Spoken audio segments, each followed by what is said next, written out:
I'm not gonna lie, coming from being a Boruto Naruto Next Generations manga reader, it almost felt surreal seeing this episode 216 of Boruto Naruto Next Generations, because I was like, yo, it feels like it was not that long ago that I was going crazy over this stuff in the manga. So to see it animated, to see the intensity all in my face in HD, I was going through the freaking roof. I'm not gonna lie, this episode, Naruto in particular though, fam, coming from the days of, you know what I'm saying, like the OG Naruto series to Naruto Shippuden, and now we're here, Hokage Naruto, and what he did, the sacrifice he's ready to make for Boruto, for Konoha, the Hidden Leaf. It was just like, oh man, baby, like, we gotta talk about what went down in this episode of Boruto, because this right here, oh my god, I'm not ready. Let's do it, baby. We gotta talk a little bit. This one right here in particular, this one right here. No matter how you move, get it done. No matter how you move, get it done. No matter how you move, get it done. No matter how you move, get it done. So we pick up from where the last one left off, where Boruto used his karma mark to transfer Naruto, Sasuke. No, actually it was, he transferred Isshiki, and then Naruto and Sasuke came along as well to a whole other dimension. So this is where the story picks up. And honestly, a lot of this episode was just really a battle of them trying their best to survive. And it's crazy because, like, they announced early on, and I think it was even the last episode announced as well, that Isshiki got like a 48-hour, 2-day lifespan. But the weapon that they took, how long did that even last? It was like, yo, I mean, granted it happened throughout the episode, but ain't no way days passed by any means, because yeah, they were getting waxed. I ain't gonna lie, they were getting waxed, which is to be expected. I mean, I'll never forget when this happened in the manga, and even while I'm watching it in the anime, I'm like, yo, anime wise, it was what, about July? We're in September as of the recording of this video. Just 2 months ago in the anime episodes, which it was only like a few minutes before, probably, no, maybe a few days before, something like that, in the actual, you know, anime continuity time, but not that long ago at all, you got your asses waxed, okay? Naruto and Sasuke took the biggest L against Jigen, which was not the perfected form of Isshiki Otsutsuki, of this Otsutsuki god, so to speak. So what chance did y'all think y'all were about to have against Isshiki? Because if he made light work of them before, which at the very least it was like kind of a competitive battle before, in this one it was, they stood absolutely no chance. When Naruto went into his QB chakra form, it was like, yo, he was with Rasengans, and you know, then Isshiki shrunk the Rasengans, and then Naruto tried to use, I don't know if that was Sage Power, just QB chakra, I don't know what the hell, his fist started turning into like orange. It looked like he was just turning into straight up chakra fists, and it wasn't to no avail. Like, this whole entire episode, nothing they threw at this dude was working, sticking, or anything. It was even a worse ass whipping than they took against him in his Jigen form, which again, rightfully so, because he's way stronger now than he was in his Jigen form. And little by little, yet again, the rods, which I felt like, you know, going back even to the Koji fight, that definitely felt like going back to like Pain almost. Remember when Naruto got stabbed through by Pain with the rods and shit, and Hinata had to come out? It would have been fire to see Hinata come out like, yo, not my husband or some shit. But either way, Naruto got pinned down by rods after getting his ass kicked after a while, and then it even was taken a step further where he gets destroyed and demolished. Like,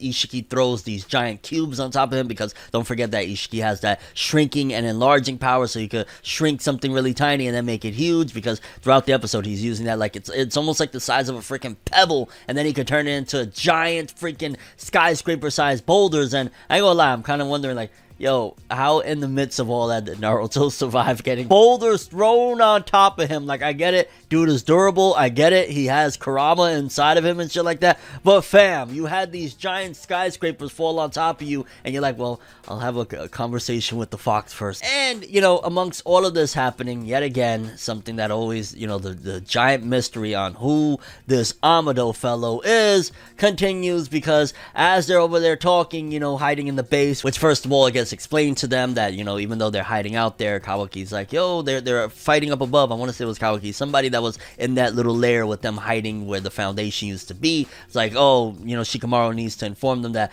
they're not even up there fighting right now. They went to a whole other dimension. But Amado, the sly fox that just knows everything. It's as if Amado is, well, I guess, was it Kodachi still writing at this point, or did Kishimoto take over just yet? I want to say maybe Kodachi was still writing. It's as if Amado was Kodachi himself, because he's like, well, you know, they may be able to make some moves. That's if Boruto recognizes his value and his worth. And I'm just there like, first of all, why didn't you say this to begin with? Why didn't you mention if you know something more about any of this? Why wait until now to start saying anything? Why not tell them beforehand? You know what I'm saying, Mr. Amado? Like, you're supposedly a good guy, right? But also, how do you know this? The amount of information that this guy continues to have over and over is just kind of like, yo, fam, are you from the future or something? Like, did you come from another timeline when all this happened? Like, how do you know all this, fam? But then, I ain't gonna lie, in the episode, there was a moment that it was reminiscent of, which the relationship clearly was modeled, and I want to say Kishimoto, you know, being a Dragon Ball fan, very hardcore Dragon Ball Z fan, probably took the inspiration for all this to begin with their relationship of Sasuke and Boruto as being like the mentor and student, but also almost like a father figure, because remember, before when Naruto was too busy or whatnot, Boruto was kind of looking for that father figure to be in his life, and he always idolized Sasuke, yada yada. But man, that moment, it could have been done a little bit better. I want to say, I felt like in the manga it was done better, but then again, I could say that about a lot of things when it comes to Boruto, to be honest with you. Maybe I'm one of those guys, and I hate it that, like, nowadays I look at myself and I'm like, wow, I've become one of those, oh, you should read the manga. But either way, it was a really dope scene, and I really rocked with it heavy. When Sasuke took the rods for Boruto and got stabbed the hell up, it was very reminiscent to me of when Piccolo took that blast from Nappa to save Gohan in Dragon Ball Z. It's wild, man. It's wild, yo. Seeing our boys getting dusted like this, coming from the days of, you know, when they were walking around damn near like gods fighting Madara Uchiha, to now they're struggling to survive, talking about, yo, if we could just survive for 2 days, you ain't even surviving for 20 minutes, fam. Like, oh my god. But that moment, it definitely was a little bit powerful. It could have been done better, but I still overall was like, holy shit, you know what I'm saying? He's taking them for his student. It was an emotional moment, to say the least. Honestly, the impact and the brutality of this episode was something to be noted, because first of all, Naruto getting stabbed up by rods, boulders thrown on top of him, Sasuke taking those rods for Boruto, getting stabbed the hell up, Boruto then following that, it gets even more freaking brutal and gruesome, because initially Isshiki throws some boulders on top of them, but then as soon as he's about to like smash them, he turns it into a tiny cube, which ultimately gives Boruto the hint of, okay, something that he's had a suspicion about is actually confirmed there. You can't kill me, I'm too vital to your plans, which again, Amado already knew. Yeah, Amado, who the fuck are you, fam? Who are you? Are you the author himself? Did the author at the time who killed Kodachi write himself in the manga, and they were like, yo, that's why we gotta pull you out of here, fam. You thought you were Amado, you gotta go, foe. Because basically Boruto deduces that whatever Isshiki's plan is, he is too vital and Ishiki's not going to kill him. And then on the flip side of it, Amado is explaining yet again, basically being like the narrator to this whole shit, in order for them to complete, you know, the Otsutsuki, their plan of this divine tree and whatnot. Essentially, Isshiki needs another sacrifice, and Boruto kind of checks out perfectly. You need a sacrifice of an Otsutsuki, so that's why they used to always come in pairs. Kaguya came with Isshiki initially, and Kaguya was going to be the sacrifice, but that's one of the reasons probably why she turned rogue as well. The fact that I don't want to die so that you can have a really delicious fruit. Why the hell do I want to do that? So essentially that's what is keeping Boruto alive, is the fact that Isshiki needs that sacrifice. And I like how it also stemmed from as well, Boruto started picking this up when Boruto said initially like, oh, with you, our timer is fine now. We don't got to worry about being on a crunch time, so to speak, with our plans, because Boruto is very vital, having that karma mark on him and having Momoshiki inside of him, basically being another Otsutsuki. And I ain't gonna lie, it got dark, going back to what I was talking about of things being brutal, dark, gritty and shit like that. Boruto's like, oh shit, word, you need me, fam? And puts his damn kunai to his neck, threatening to off himself. I'm like, yo, remember that this show has been, which I'd imagine the kiddos, they had to have grown up a little bit by now, fam, because going back to this show started in 2017, we're in 2021 now, 4 years later, but fam, this show was targeted at kids for quite some time now. So to go from the days of Boruto and Shikadai on that train episode 1, sharing a sandwich and getting into little kitty problems, to now he's threatening to off himself, shit has gone 180, real, very, very brutal and gritty. And I'm like, yeah, this is what the manga's been doing, people. Like, in case you ain't been reading Boruto manga, it's been real for a while now. However, it gets worse than that, because Isshiki's like, oh, word! He shrinks the kunai from Boruto's hand, because Boruto's there pressing it against his neck, again threatening like, yo, I'll do it, like Sasuke asked me if I'll be able to do it, I'll do it. And after he shrinks the kunai, he goes to him and he's like, oh, I have no qualms about hurting you though, fam. Like, I need you alive so I could throw you to that 10 tail so I could get my tree going, you know what I'm saying? So I could get blazed up and shit, but I don't care about hurting you. And I ain't gonna lie, the brutality, and first of all, there was certain key scenes in this episode that I noticed, like, especially, I want to say they broke out that one Rasengan that Boruto used. I remember it broke his arm before. I want to say that they actually used that Rasengan for a split second to hold up one of the cubes when Isshiki was throwing the cube on top of them. I think Boruto broke out that anime-only Rasengan, and that scene looked incredible. And then this scene right here where Isshiki breaks Boruto's arm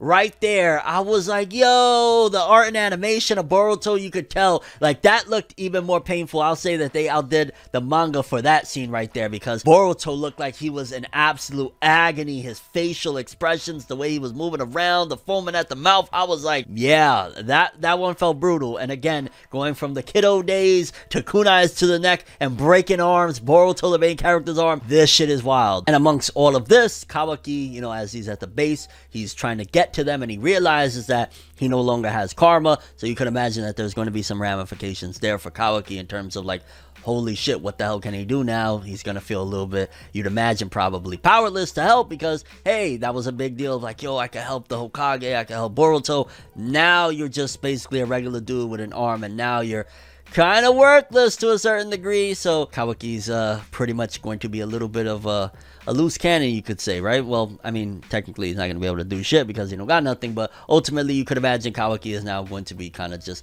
devastated by this, because again, he was ready to go help, and now he can't help the Hokage, the 7th, the father figure that he never had. Now he can't do nothing to go over there and save them. And then fam, the most important part of the episode, the biggest part of the episode, I wish it would have been a little bit extended maybe for the anime. Either way, it was amazingly done.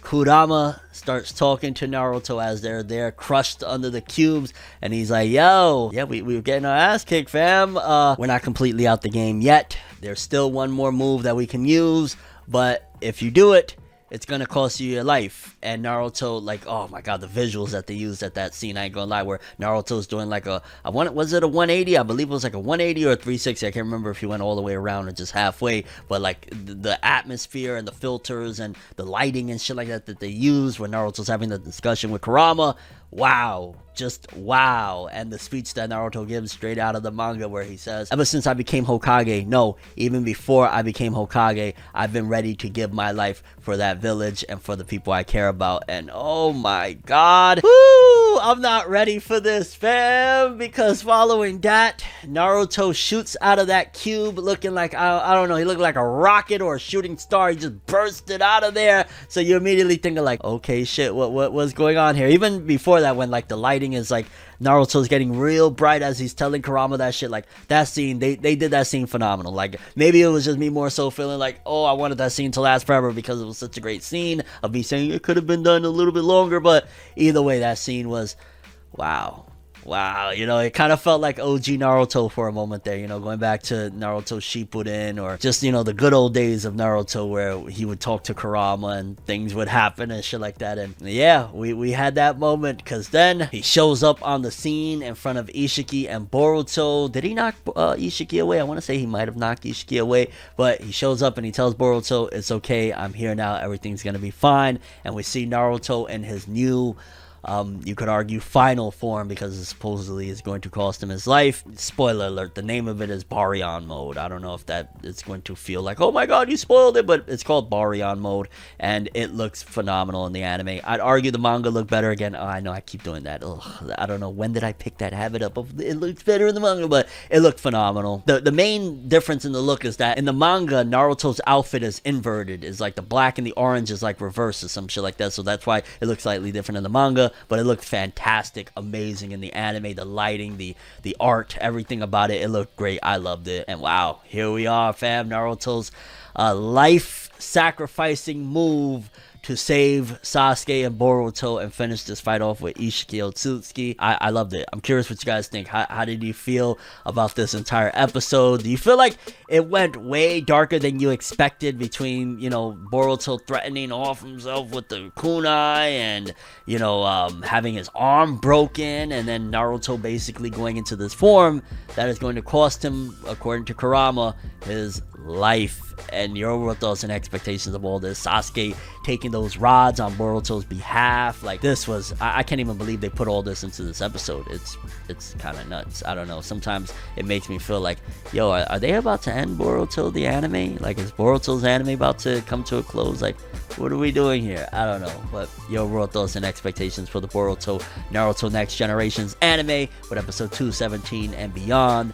This was fire. I love this episode. Like, with the complaints I had with the last couple episodes here and there, this episode, though, I loved it. It was amazing. Absolute greatness, baby. But that's all I have for this one. Thanks for watching. Hope you enjoyed. If you liked anything I had to say or enjoyed the video, drop me a like. I'd greatly appreciate it. And if you want more from me, make sure to subscribe. Follow me on Twitter, Instagram. Hit that bell to get all notifications. And if you want to follow any of my other social media, links are in the description below. I'm ForneverWorld, and as always, people, have an awesome day. And remember the golden rule: anime and manga for life. Bye. Have an awesome day. Peace in. And yo, I just keep it real, man. Naruto forever. Forever, ever. Forever, ever. Our boy Uzumaki, man. This might be our last roundabout with him. Have an awesome one.